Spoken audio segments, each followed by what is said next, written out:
coming.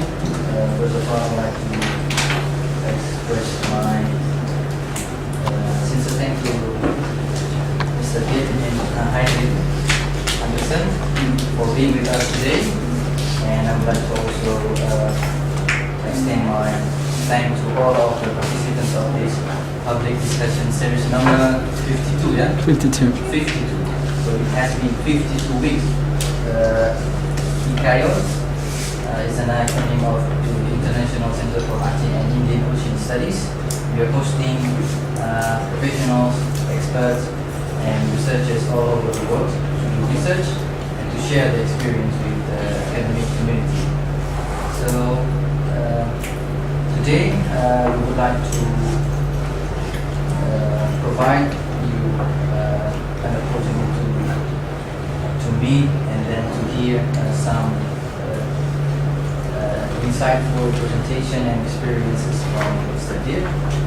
A short introduction from his experiences. Then Mr. Dick is a senior expert service specialist, I would say. So SES from Germany. It's under the Ministry of Development and Foreign Affairs. So we applied the scheme to invite Mr. Dick for this wonderful opportunity. So he will be with us for 30 days. It's been 2-3 weeks now. So remaining 7 days will be very important because we are going to welcome some important activities. So Mr. Dick is an expert in adult education, teacher training, especially language teacher training and English language teaching. He has graduated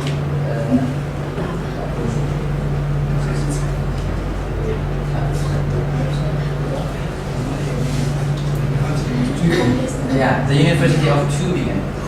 It's a beautiful city and university in Germany in English and politics. Okay. So that's a short introduction, and the discussion session for today's is entitled Teaching Independent and Practice. Is it right? Yes, it's like that. I'm quite confused because there are so many schedules. I was out in the moment because the chairman of Indonesian German Students Association, alumni, called me and checked whether you are available to have a chit chat with him about teaching German in foreign countries. So it's a wonderful opportunity for us.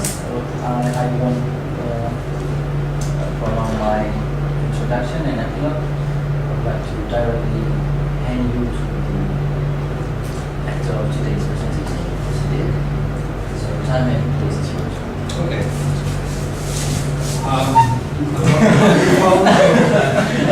Don't have to stress my voice so much. No, I'll tell you more about the microphone. Sorry, I didn't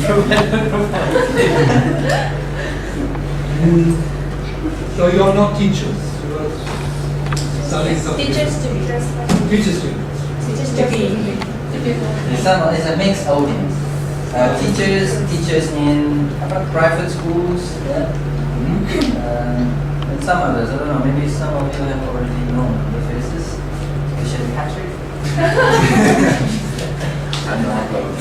So good, we will all be dealing with this teaching sooner or later in your lives, whatever subject that may be. And my field of work is teaching methods, activating students, creativity, and related fields. We're all familiar with this situation, typical school in Indonesia. And if you prepare for a teaching job, this is probably what you have in mind. It will be like this, similar to this. all this. Books, exercise books, desks, group work, posters on the walls, and so on. But the teaching situation could be very different. If you know the movie Das Kapirangi, you will know, yeah, okay, they've got exercise books, but they have no books. There are no posters on the wall, there is no video projector, there's nothing to do listening comprehension, no textbooks, no photocopier, nothing. So, what do you do in such a situation? And it should be part of your training, I think, to think ahead and think, what will I do in a situation where I do not have the materials and the equipment which I'm used to, which are normally expected. You have to improvise. Teaching can be very different. I'll come to the improvisation in a minute. This is a picture from India. There was a gentleman, Sugata Mitra, he did the following. He put a computer into the wall in the village street. It's a school somewhere in India. A village somewhere in India. No school, or perhaps a school, but no teachers. And he put the computer there with internet access and went away. And came back 8 weeks later, and the children, little village children, had learned how to use the computer, and how to access the internet in English, which is a foreign language to them, without a teacher. They had learned that, and he gave them the task, find out how the DNA works, the biology question. That's a senior college question. And these were children. Then he went away again and came back after 8 weeks or 12 weeks and asked them, what did you find out? Well, they said not much, but we know that if something's wrong with the DNA, you have illnesses. They found that out by themselves, in a foreign language, without ever having first used a computer. Fantastic. I mean, unbelievable. So you see, teachers are not necessary.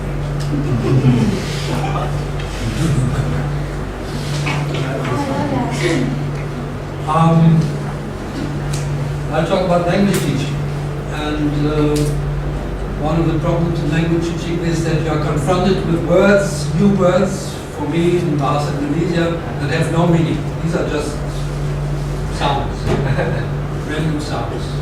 Dinding, silago, what does it mean? And how do you remember these words? How do you remember words? We saw a bit earlier this thing here.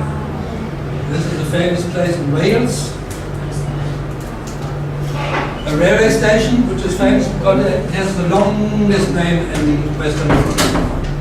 There are two places, one in the Philippines and one in Thailand, that have longer names, and this one in Wales is already pretty long.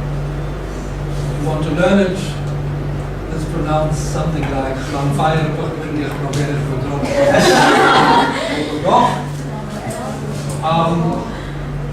if I were an English teacher, and maybe I studied in Wales and had a Welsh girlfriend and loved everything that is Welsh, and come back to Indonesia and tell my students, oh, Wales is wonderful, learn this name until tomorrow. There will be a test. If I did that in Germany, I would get angry phone calls from the parents. But you can learn this. How did I learn this? It took me about half an hour to learn this. I'm fine, but when you get it, don't want to see it. No problem. It has no meaning. It's very long. So to be able to learn it, you have to give it meaning that you can remember, and you have to split it up into parts that you can remember. So what I did was, I split this up into 4 letter syllables: Lan, fire, Loch, wind, and I tried to find associations. Lan reminded me of the English word lane, a street. Fair is something going on from English, fun fair or business fair. Hoch, there are no vowels there, but there was an English politician named Powell, very famous in the 60s, before you were born. And Gwyn is a typical Welsh girl's name. So what I did with these 4 parts, I made a movie in my head. So I saw myself walking on a lane to a fair where I met Mr. Powell and this little girl called Win. So I could sort of, when I played this movie in my head, could remember the individual parts and add the rest and make a few changes. With this, I made similar things. Mobile is easy. Mobile, we have automobile in English, we have automobile in German, we have automobile in French. That's easy to remember. What about Senado? How do you remember Senado? You know, Sulave or fortunately, in this case, I'm Turkish. I know Turkish, and in Turkish we have a word that is Şelale, and Şelale means waterfall. Şelale is very similar to Selale. In the waterfall, we have water running always, always, always, always, always. Selale. Dinding. What did I do with dinding? The wall. How do you remember dinding? The wall. So I imagined a little metal ball which I threw into a room, and ding, ding, ding, ding, ding, ding, ding, ding, ding. The ball flew from one ball to the next. So I think that was easy. I do the ding. Chumi chumi. I like chumi chumi, but sometimes it can be very tough if it's not cooked well, and you really have to chew it. Okay, so you can make all sorts of associations that take you to the words. You want to learn dozens of words in one day, no problem. You just have to find associations to make it. Same is true for numbers. If you wrong telephone numbers or constantly new telephone numbers, no problem. Okay. This is a picture from China. You see that the Chinese have problems with English. Maybe you have problems not with English. The Chinese also have problems. No walking. Okay, that was my teaching situation in China. And this is where this comes in. And that brings me back to Laskar Pelangi. This was my teaching situation in Tanzania. Metal desks, metal chairs, one old blackboard, and that was it. The children had exercise books, no books. No textbooks, no media, no door, no glass in the window. When the wind was blowing, the sand flew through the classroom. So, what did I do? I had to teach. I had to teach these kids for 5 to 6 weeks. No books. They had English in the earlier years. They were about 14 to 15 years old. They knew very little English, and suddenly they had to talk English. They came to the school for 3 months to be prepared for the real school. That was the course, preparatory course for the school. So what did I do? This is a normal teaching diagram. The teacher comes into the classroom, opens the textbooks, writes stuff on the board, and the children copy it. Next lesson, another subject, another teacher comes into the classroom, opens the book, writes stuff on the board, children copy it. Next day, teacher comes into the classroom. So not very exciting teaching. So I didn't have any money. The next photocopier was 4 kilometers away in the village. I had no money to make photocopies anyway, no money for textbooks. I had little money, and one of the things I bought was this rope, a rope like this one. You can teach, I think, 3 months with one rope. Oh, there's lots of things you can teach. What I did was I taught prepositions. Stand in front of the rope, then behind the rope, stand under the rope, stand on the rope, walk around the rope, jump into the circle if you make a circle with the rope, throw the rope at me, catch the rope, hold the rope up, put the rope down, drop the rope. Lots of things you can teach with one simple rope. The typical Laskar Pelangi situation. And somewhere in your teaching career you will be between this video projector and Laskar Pelangi situation. You will not have everything you are used to. And then you have to improvise. I did this, I made this. This is an old newspaper. Here, rolled up. Here, some more newspaper pages, plastic bag, and some sticky tape, and I have a microphone. I went around to interview students, and it helped them to talk. They were shy and afraid of talking, but this certainly helped them to talk. What's your name? Where are you from? How old are you? What's the name of your school? Which class are you in today? Or I can show you video. Okay. Here they jump back into the circle, out of the circle. Here they are demonstrate the prepositions they had learned, showing the prepositions we learned. So here they stood under the rope and held the rope up. These were some more of the materials I used. Old boxes on the left, on the big box. Small match boxes. Bottle caps from old water bottles. All stuff that is normally thrown away. So it's recycling stuff. Stones, sticks. One poster from a calendar in the school office would also have been thrown away. I saved it. I said, can I have this? It's London, I need it. And you can do all sorts of things. Small boxes, bigger boxes. Here's the interview. The students, yeah, I love it. The students themselves played with it in the break and interviewed each other. And another problem, if you say I don't have books, or just I have money for 4 books, but I have 60 students. A German teacher would say, 4 books, 60 students, forget it. I can't use 4 books, I have 60 students, so what use are 4 books? No. If you have a book, like these people, these 2 students are holding the book. This is a big, slightly bigger thing, but imagine a book, textbook. They can see the text from the side. In front of them sit 4 students, behind them sit 5 students, behind them stand 6 students. So we have 17 students working with 1 book. If you have 4 books, you can teach 68 students at the same time with 4 books. Okay? It's not very comfortable. It's an unusual situation, but if you want to change your teaching method, you're not always right. Let students read something from time to time. This is one method where you can use text. We have just 1 or 2 photocopies and want them to read, describe the picture, read the text, and so on. It works. So normally, and that was one of my themes during my stays here in Alanini, to think outside the box. You're normally trained to, you have your own experience as a student, the years that are behind you, and you think, oh, this is how school works. Then you have the textbook, this is how I would have to teach. You have the curriculum, you have the tradition at your school, you have what you learned here, you have the expectation of the students and the parents. Now this is the box you're in. But sometimes you have to think outside the box and find a new way. This is nowhere in the curriculum. If you look for teaching equipment in the catalog, you will not find this. It's very useful, but you will not find it in any shop for teaching.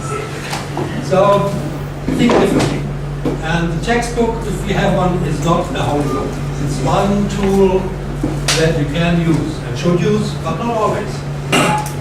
Today we are going to do Unit 5. Questions, text, questions, text.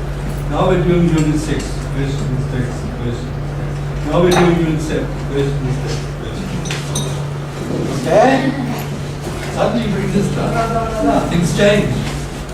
And you can bring variation, should bring variation into your classroom, because you have different kinds of learners. Some like reading, some need pictures, some need to do something with their hands, some need movement. We have different kinds of learning. It's standard knowledge that we have different learners. Some hear better than they read, and so on. So, for those of you who are dealing with teaching English, go to this website, ICAIOS.com, the UR stands for a name, it's a lady named Penny and this takes you to a webinar, and she talks about how to make students talk who don't want to talk. Very good webinar, very good lecture. Lots of ideas for teaching, and I recommend it. Okay. I don't like lecturing.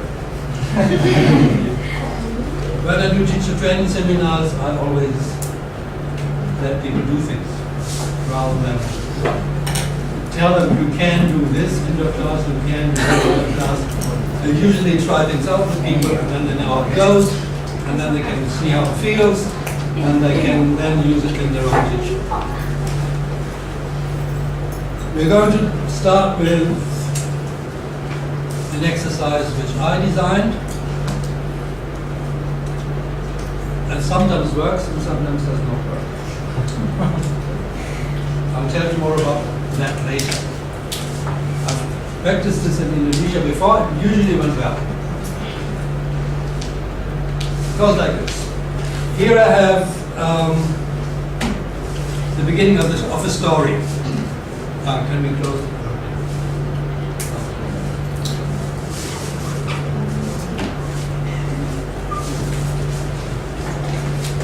Okay. Oops. 1 sentence.